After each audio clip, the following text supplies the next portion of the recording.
You're good, man. Thank you. You want to do your hidden track? My hidden track is just a bunch of beatboxing. Duck noises.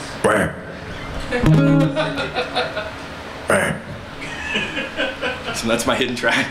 Can you wait 15 minutes? This week on Moonshine and Music. I just, llamas have been a theme from the episode shot during today so far. Seriously? So, yeah. That's a strange theme. It's strange to mention, another episode, but Dakota Mucky was being interviewed, and he was talking about his band that was called the Razorback Llamas. I don't know how we get llamas in two of them. But, I don't know. I mean, that's it good. Seems like a thing that's going to happen. Well, my story with the llama is we bought it because we were having problems with coyotes eating our chickens and our other animals. So take me home.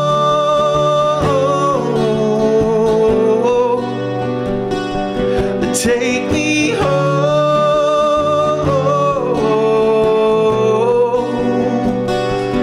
Take me home.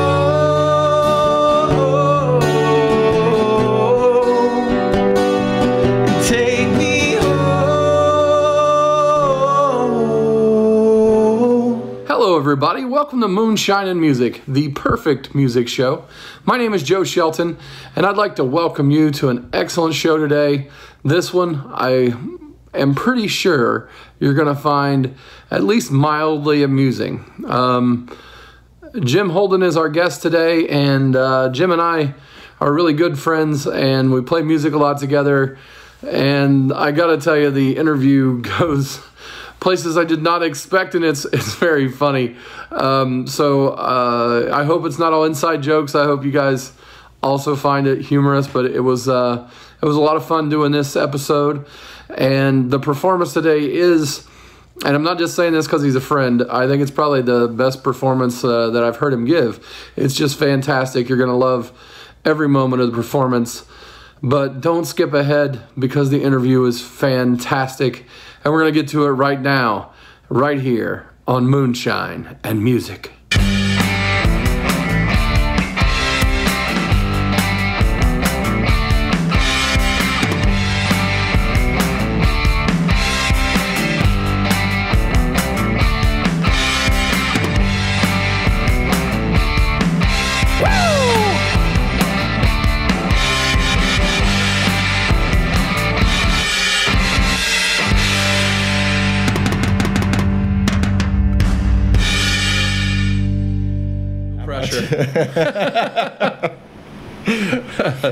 So, we usually start this off with where you're from and stuff like that. So let's do that again. Where'd you I thought you were going to go a different direction. So we're not going to do that. We're actually going to go. Since you've watched a couple episodes and know where we're going, I'm going to take it in a whole different direction. Take it an entire different direction. No, I grew up in Spencer, Indiana, which is just about 20 minutes outside of Bloomington, and a little small town. Lived there for a long time, well, about 13, 14 years, something like that in my life. Then we moved around, lived in Alabama for a minute, lived in Montana for a minute, and then ended up here. So now I'm in Indy. So when you were growing up, was it a farm setting? I mean, Spencer? Yeah, it was a bit of a, we like to call it more of a homestead, because it was, we didn't really have enough room to do like a full-fledged farm, but we had a big old garden. We had chickens, ducks, geese, goats. We had a llama at one point, but that llama died.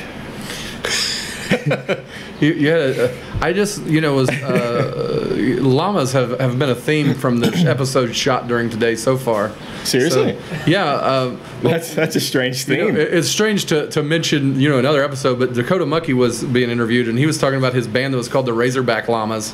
I don't know how we get llamas in two of them. But, I don't know. I mean, that's good. It seems like a thing that's going to happen. Well, my story with the llama is we bought it because we were having problems with coyotes eating our chickens and our other animals. And so we got a llama because they're natural protectors, I guess. Weird, but they do that. And so we got this llama. His name was Gucci.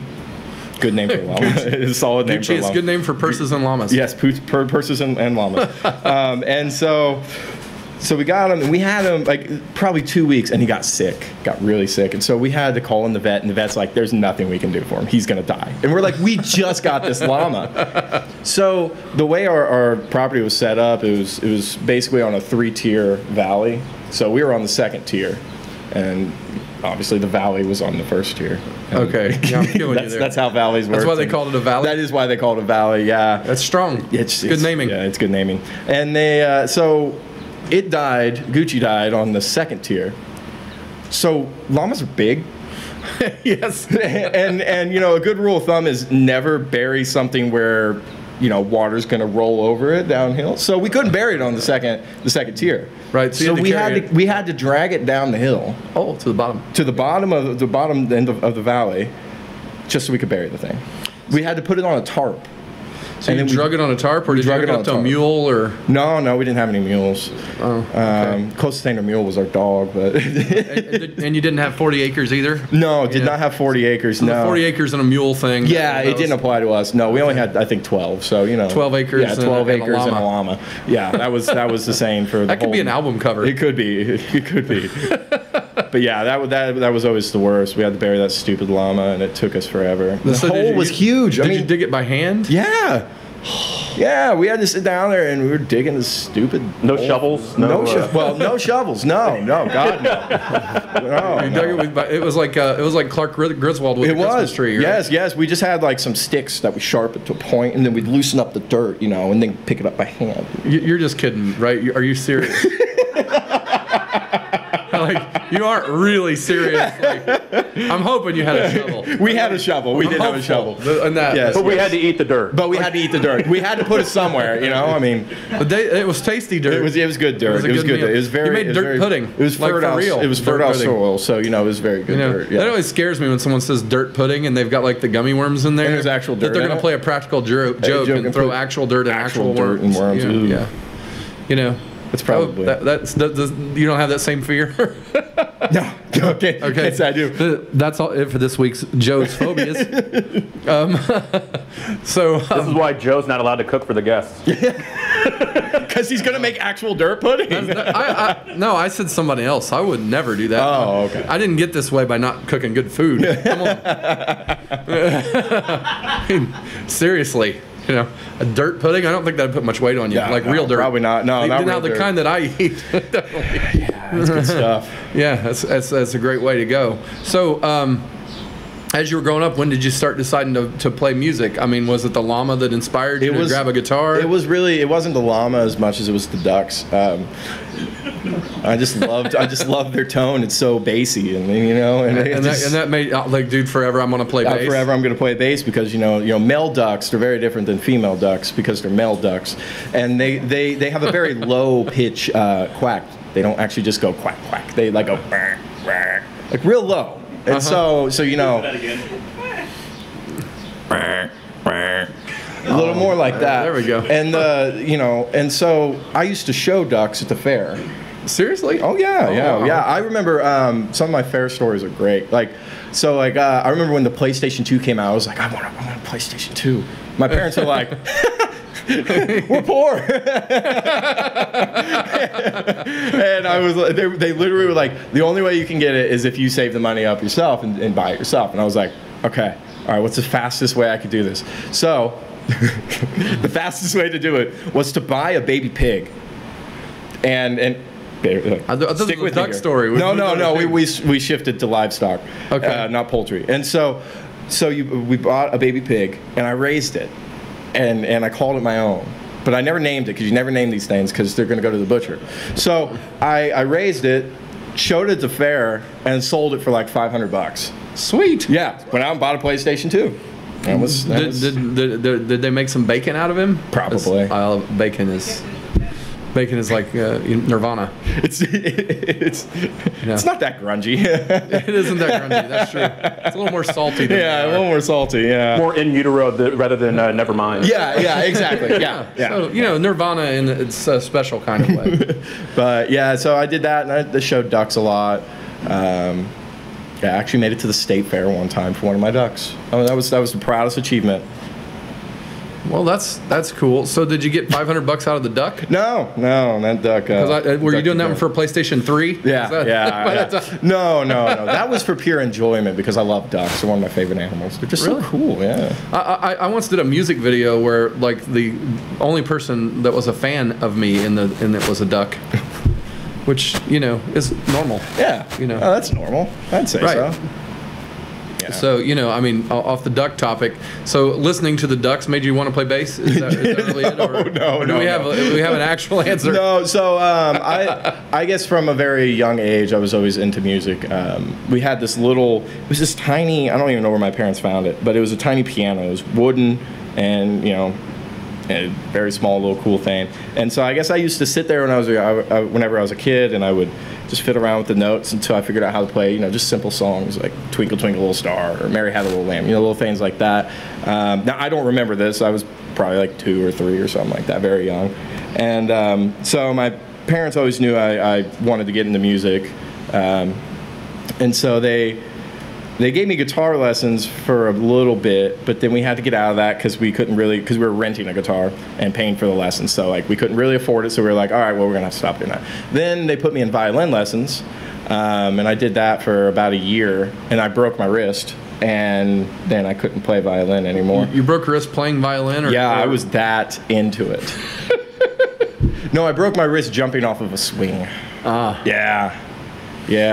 I felt it just go. And I was like, that's the worst. Bad. And I was like, and my parents didn't believe my wrist was broken. They just thought I was being very dramatic. Until one day we were in the pool.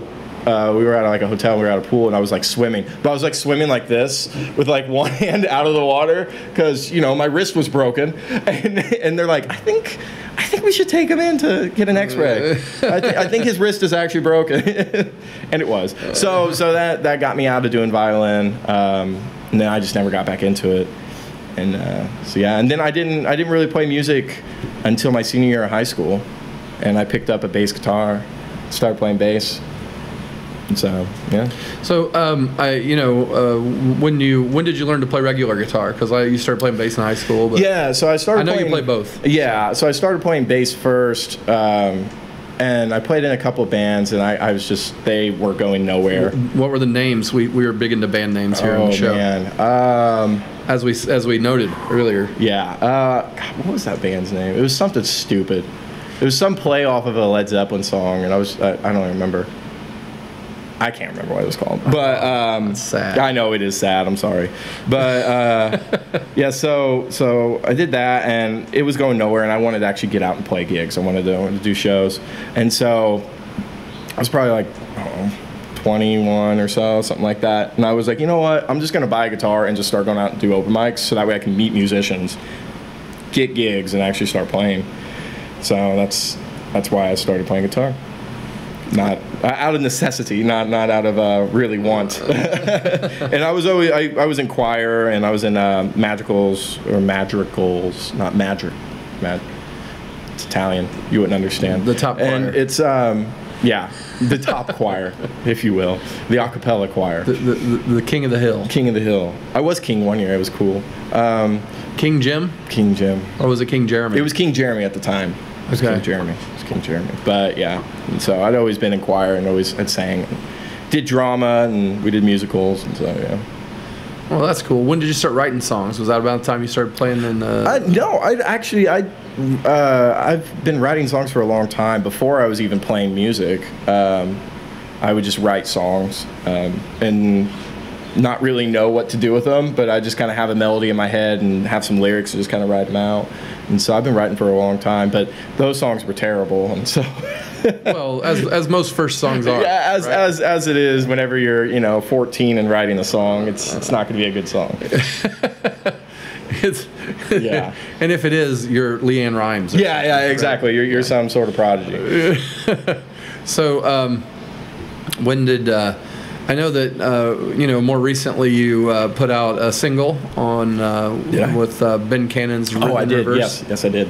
How did that come together? Putting the whole thing together and the song and well, it kind of talk about that a little bit because that's something people can go grab. Yeah. It kind of caught me off guard. Ben approached me and asked me to do it, and I've known Ben for a while, and We've been decent friends, I'd say. I don't know. It is Ben Cannon. I don't know if I want to call him my friend. That might get me shot in some circles.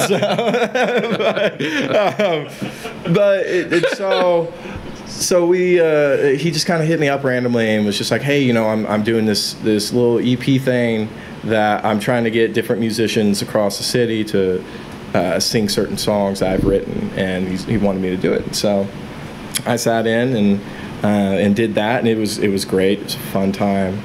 The songs were written by Ben Cannon and Cole Woodruff, and it was a good time. And I know, let's see, it was myself, Chris Birch was on there, Jeff Kelly was on there, Chris Wilson, and what was her name? Maren Husselman. Yeah, Maren. I believe, yes. Yep. And then there was a Cole Woodruff song on there as well. And I think that was it. If I'm forgetting anybody, I feel terrible. But well, it just came out recently, and you guys can find that on Bandcamp, and I'll put something in the show notes to link to it. I thought it was because I've played with you many times over the year or so. The last year for sure, we played lots. Yep. And I thought it was really kind of a departure from like the stuff that you normally sing. Yeah, it was. It was actually kind of a bit of a challenge for me to do, because it was not typically my normal, especially the actual singing part. It wasn't my typical melodies that I would do, and so it was a bit of a challenge to get past. But I know Cole Woodruff and we worked on it and got it out. So. And what's the song called for those out there? Look at him. He's drawing a blank.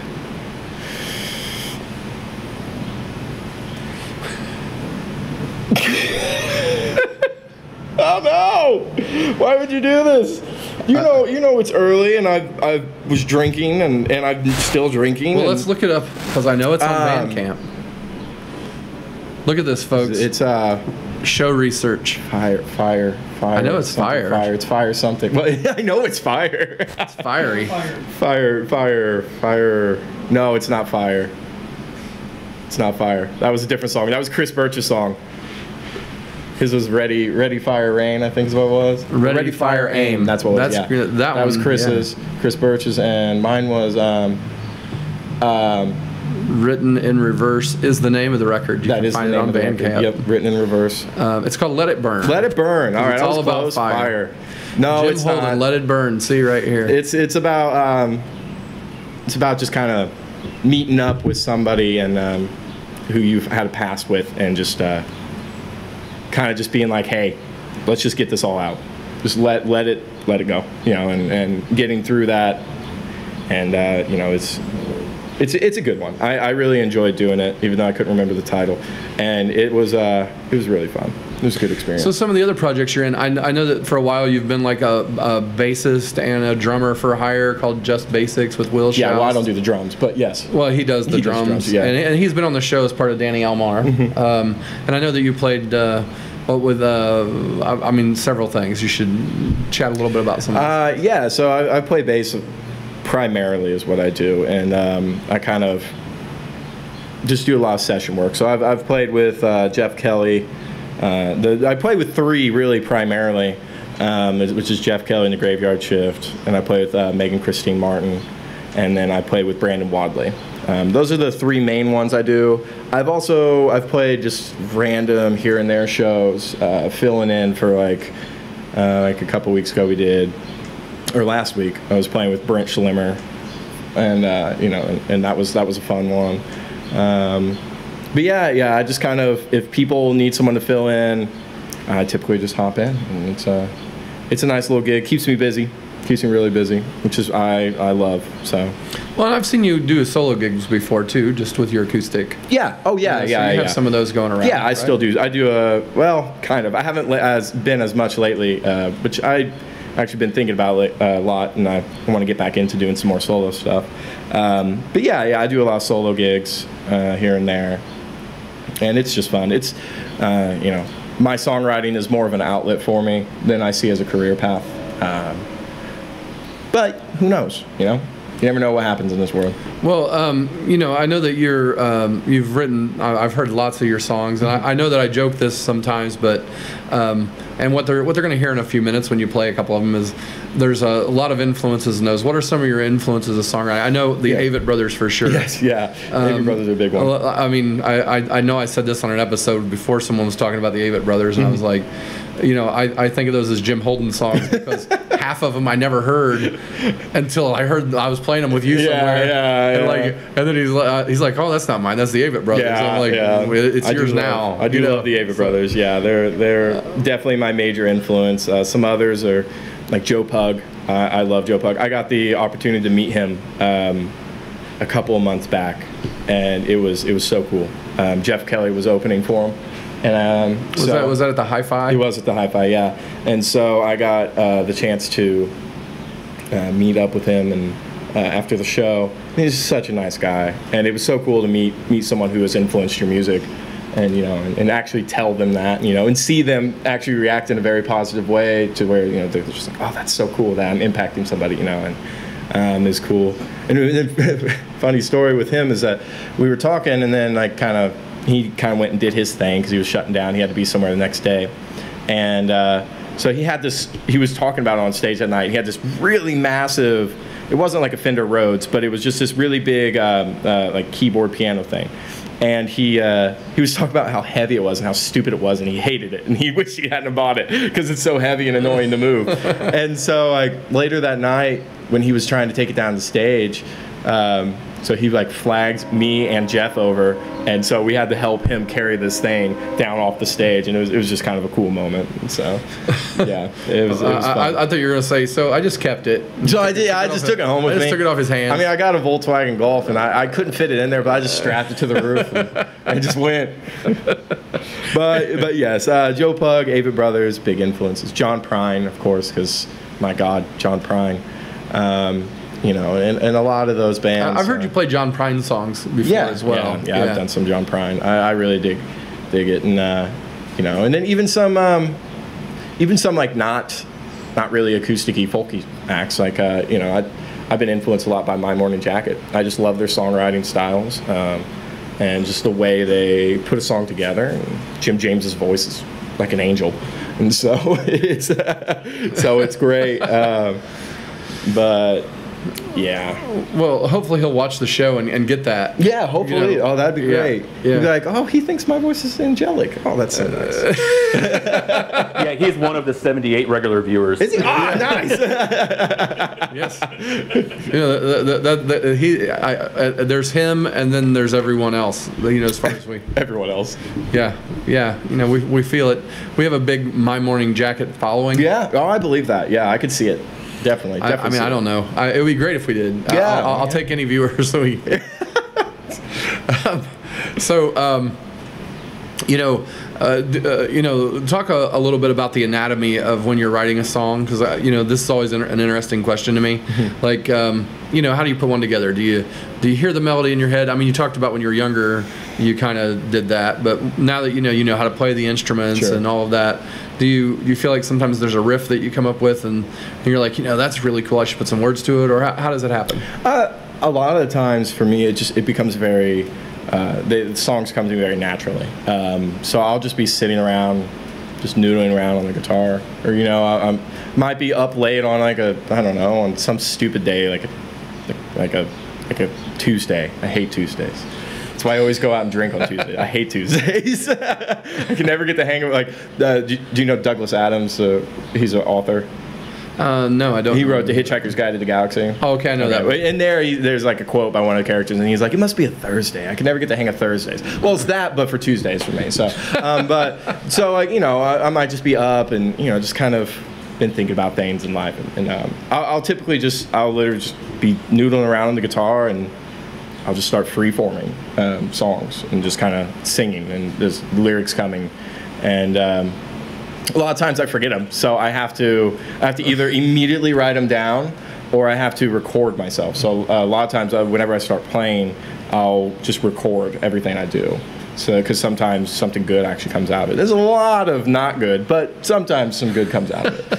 Well, you know, it's the way the way of things. Yeah, you know. yeah, exactly. It's not just when you're younger. I think the thing that, you know, for me about writing songs when you're younger versus older is that when you're younger, like whatever you come up with first is kind of what you stick with. Yeah. And when you get older, that's why they're better, because you like learned, oh, that first thing, it might have a little modicum of what I really need, but I can, you know, and I get 15 of them and you're like, I want a little piece of that, a little piece of this. No, right? and I do that. I do that a lot with my songs. I will piece them together. So because I always write half songs, it seems like. Like I very rarely write an entire song. I've totally heard you play those. Like, I remember one time we were at like Fountain Square Brewery sitting outside, and you were like, "Hey, I get this little piece of a song." Yeah. You know? Yeah, and so I do. That's the way it works. Like I'll just kind of sit there and I'll be playing around and I'll come up with something, and it may just be 2 verses or a verse and a chorus, and I'm like, oh, I really like that. So I'll write it down, record it, and then I'll revisit it later, and I'll have nothing. I'll have nothing for it. And so I'll just kind of look back on my other songs. I've done that too,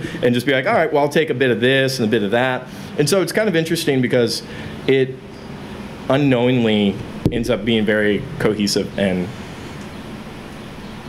like I don't know how it happens. Like a lot of times I don't know what the song's about until after I've played it a couple times, and then I'm like, oh, that's what I'm talking about. Like it's almost like my subconscious coming through it, you know, and it's like, oh, that's interesting. Okay, that's cool, you know, and so yeah, it's strange. I don't ever really sit down and have an idea in my mind and like I'm gonna write a song about this. Very rarely does that happen. All right, so now I'm getting fired up to hear some original songs. Yeah. So let's, you know, have a little performance. Okay. Are you game? Sure, I can do that. All right, man. There's no ducks here to help with anything, but we do have some birds chirping. That'll do. Will that be all right? That'll do. You know, like a little didgeridoo of the birds sprinkled throughout your set. All right, man. Well, thanks for coming on Moonshine and Music, sure. And let's have a little break, and we'll be right back. Thanks, Jim. Yep. Next week on Moonshine and Music, Chris Mack is going to bring his special brand of hip-hop to Moonshine and Music's stage, and it'll sound a lot like this. Said I am an infant, I'm a kid, I am an adolescent. Many things I learned, I don't boast with the most, but I spit with a sense of the pressure becomes even small when I sin. One and I'm in, here when I'm right with the sin. 10 out of 10 is perfect, the highest above is the highest on surface. Even like calves in the water, we don't even know how to swim. This man told me to paddle, another man said try again. I'm sinking, I need a savior, I probably won't even live. Oh, hi, Jeff. I did not hit her. I didn't. Oh, hi, Mark. All right, this first one's called The Carpenter. It's a story about me kind of taking the place of my dad when he was my age. Just kind of, you know, comparing and contrasting to see if he was in the same situation I was, and just, you know, same point in life. Which, funny enough, when I did this, when I wrote the song, I was not a carpenter, but have since become a carpenter. So now I'm in the cabinetry, and so it's just kind of funny that ended up happening.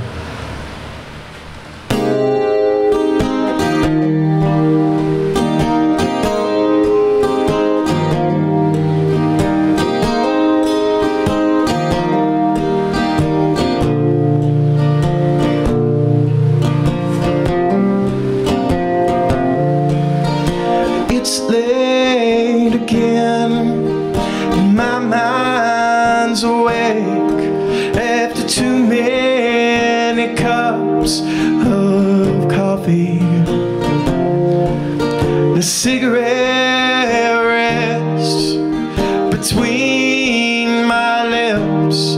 I'm trying hard to forget the workday.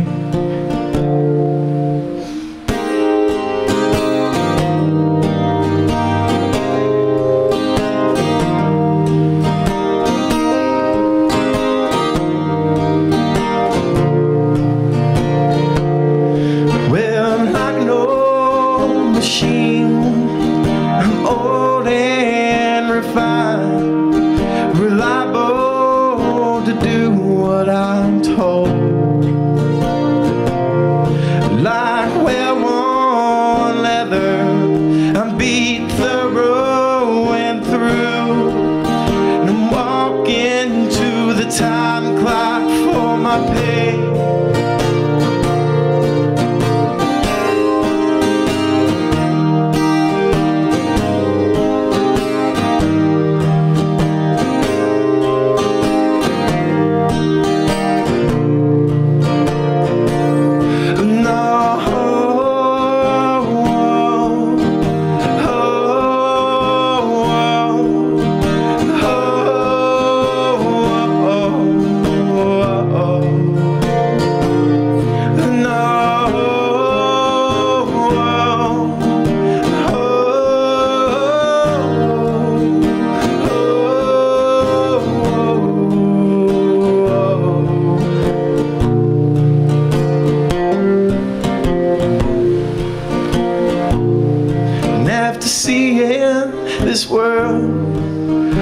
25 long years through my cynical blue eyes, and I wonder how it got to be so hard, and why does the sunset rise?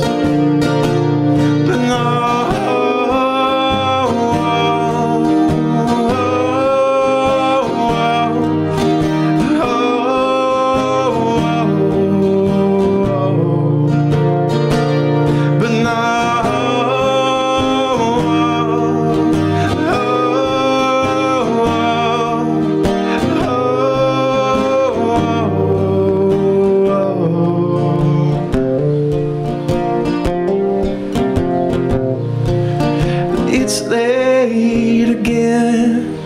Another long day.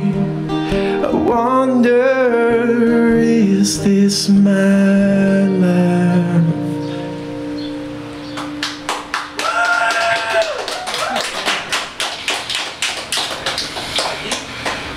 How many of these do I do?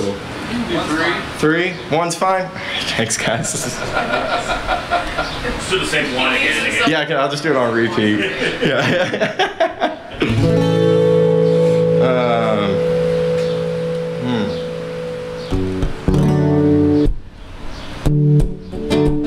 This one's called Glass Jar. I forgot I should probably introduce these songs. There's really not much depth to it. It's just really about going camping and getting drunk and just trying to forget about things. So the classic drinking story, you know. Actually, funny enough, we talked about the Avett Brothers, and the influence from this song came from an Avett Brothers song. They talk about, in the Ballad of Love and Hate, it talks about one of the characters in it. His name's Hate, and he's sipping from a glass jar in one of the verses, and so I kind of took that as inspiration. All right, I'll start it for real.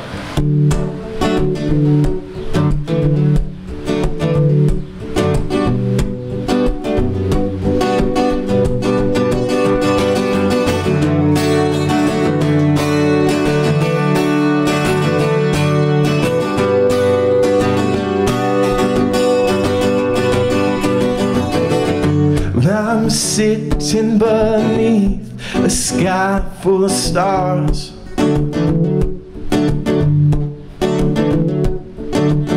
and I'm sitting beneath some stars in the dark.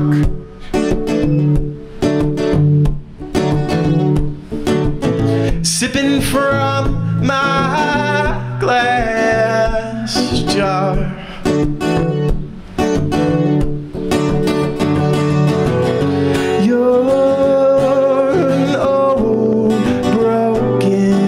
Cello.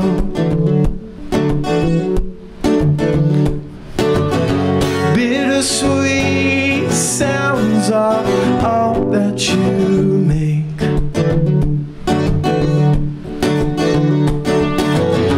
Your strings will hum with a warm vibrato, and the stool that I sit in will creak when you shake.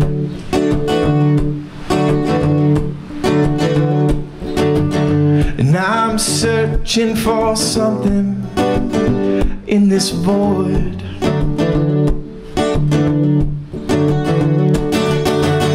And I'm searching for something in the bottom of this jar.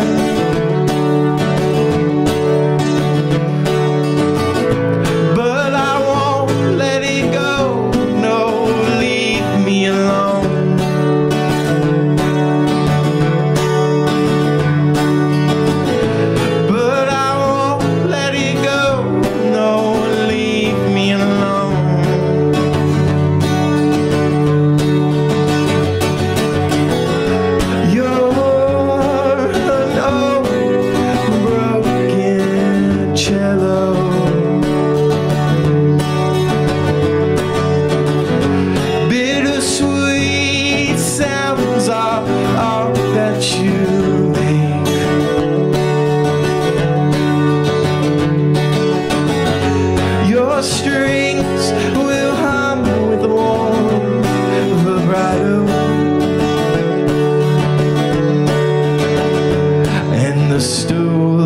I sit in will creak when you shake.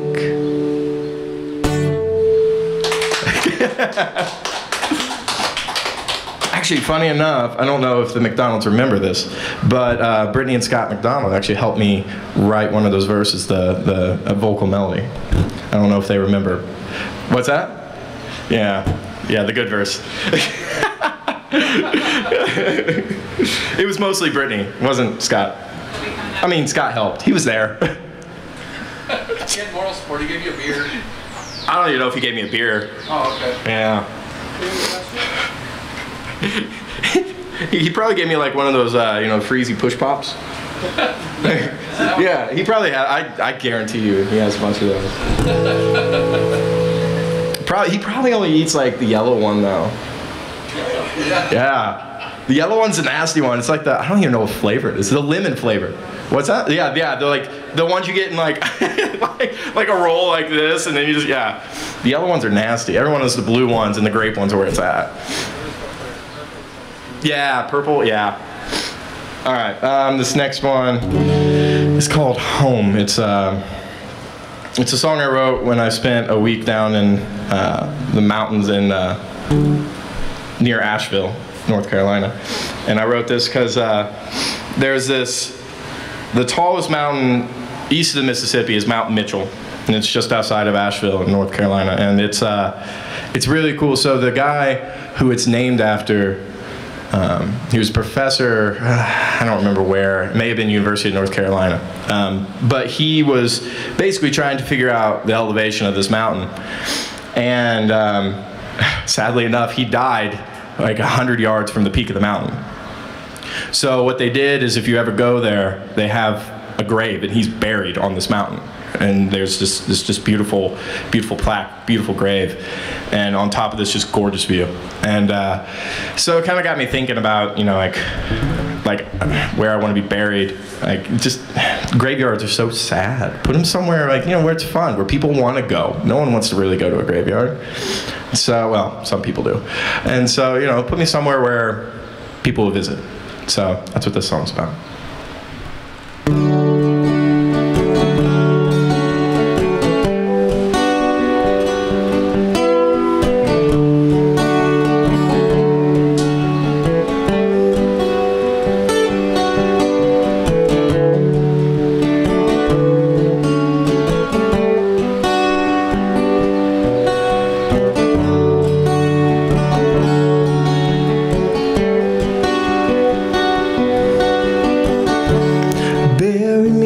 Somewhere with a view, so I know I won't be alone. The valley and the riverside won't do. Just put me in the ground somewhere you'll visit to. Take me home.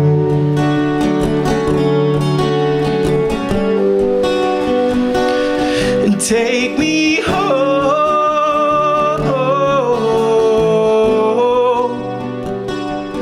Take me home.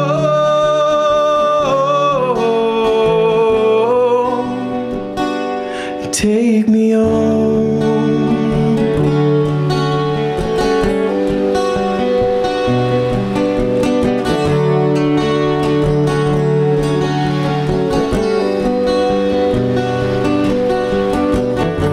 So put me in the ground, some far off mountaintop, off the beaten and treaded trails, where those who can't come will go, and those who can come will stay. Take me home.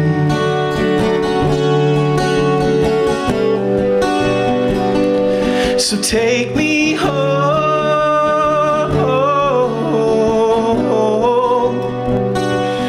Take me home.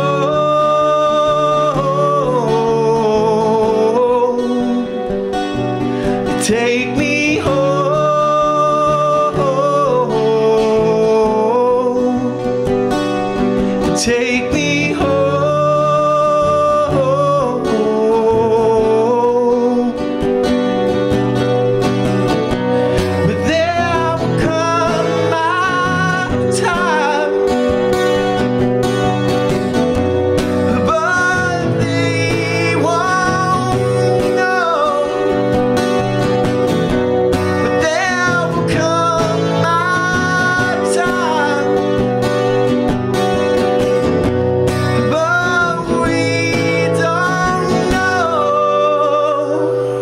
We don't know. We don't know.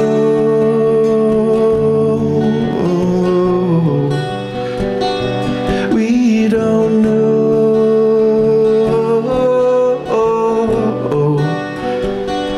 So take me home.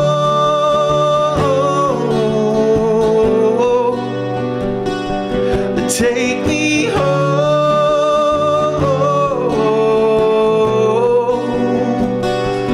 Take me home.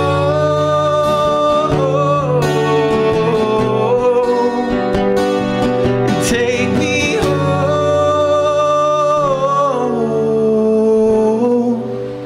Take me home.